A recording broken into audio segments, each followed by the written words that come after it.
भोले बाबा तेरे दरबार पांचवा दिन है। भोले बाबा तेरे दरबार भोले बाबा तेरे दरबार भोले बाबा तेरे दरबार आते हैं। भोले बाबा तेरे दरबार में जो आते हैं। आज चौथा दिन ब्याजी का। हरि ओम स्वस्ति न इंद्रो बृहस्पतिर्वा स्वस्ति न पूषा विश्ववेदाः स्वस्ति नक्षत्रो अर्कणेमिः स्वस्ति नो बृहस्पतिर्दधातु।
चलो रूप रखे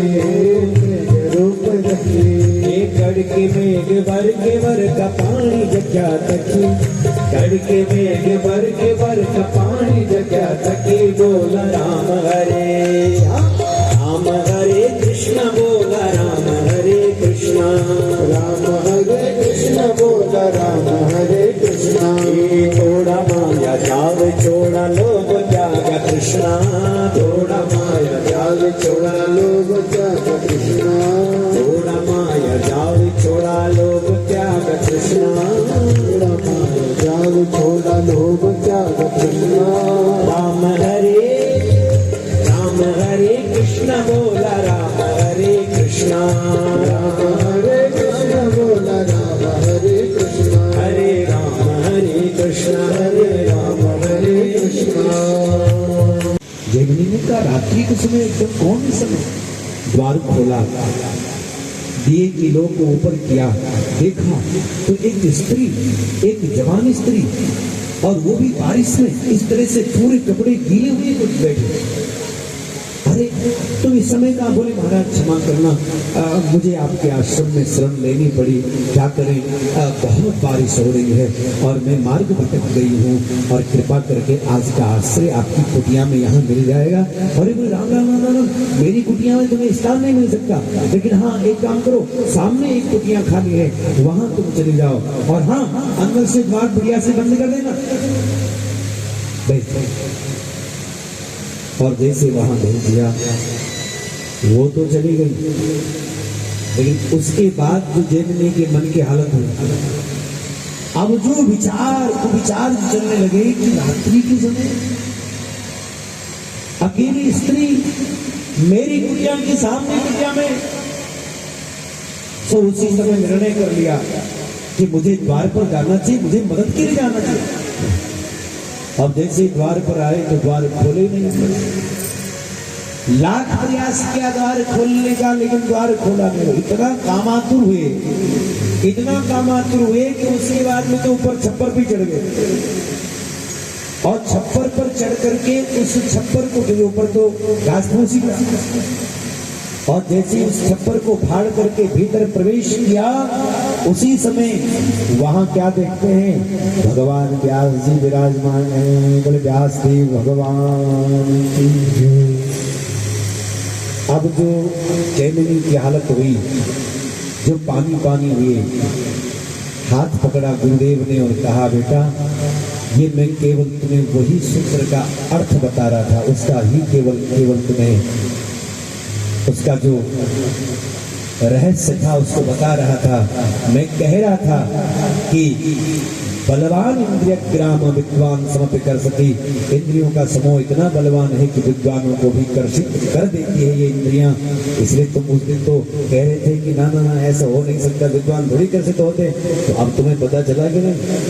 बोले हाँ महाराज पता चल गया। इतनी शर्मिंदा हो। भगवान व्यास ने कहा शर्मिंदा मत हो, क्योंकि इंद्रियों की हालत ही यही है, सबकी हालत यही है। लेकिन उसके लिए हमें अपने में संयम और कभी भी एकांत में इस तरह से किसी के साथ में रहना ये अमर्यादित है। इसलिए हमें गृहस्थ धर्म को अपनाना चाहिए। कलिकाल में संन्यास के लिए मना किया गया है। आजकल जो जने खने सब सन्यासी हो जाते हैं। प्रबल वैराग्य हो तो ही सन्यास की बात कही गई, और उसमें भी बहुत सारी चीजें देखी जाएगी तब सन्यास हो सकता है। वरना यहाँ कलिकाल में सन्यासी में बिल्कुल मना कर दिया गया है, सन्यासी मत होना। हमारे यहाँ गृहस्थ संत हुए बहुत सारे।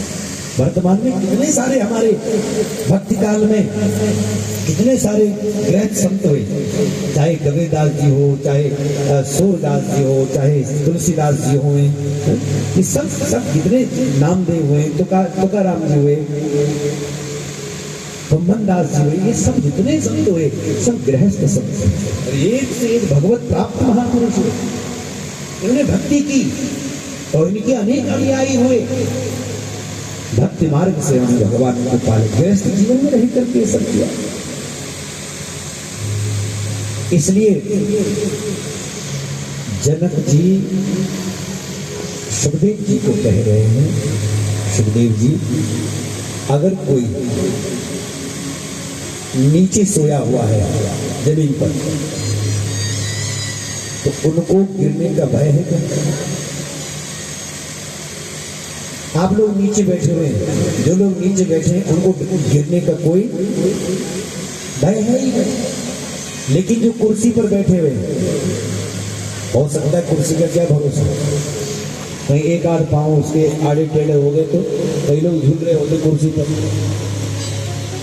अब कुर्सी वालों से बढ़कर ये चौकी पर बैठे ऊपर, मैं यहाँ गिरने का ज्यादा भय है।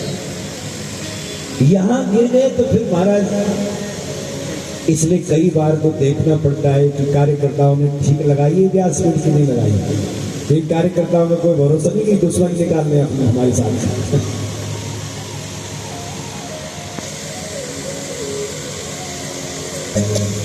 नीचे सोया हुआ उसको कोई डर नहीं है, और ऊपर सोया हुआ है लुढ़क सकता है। तो ऊर्ध्वं सुप्तः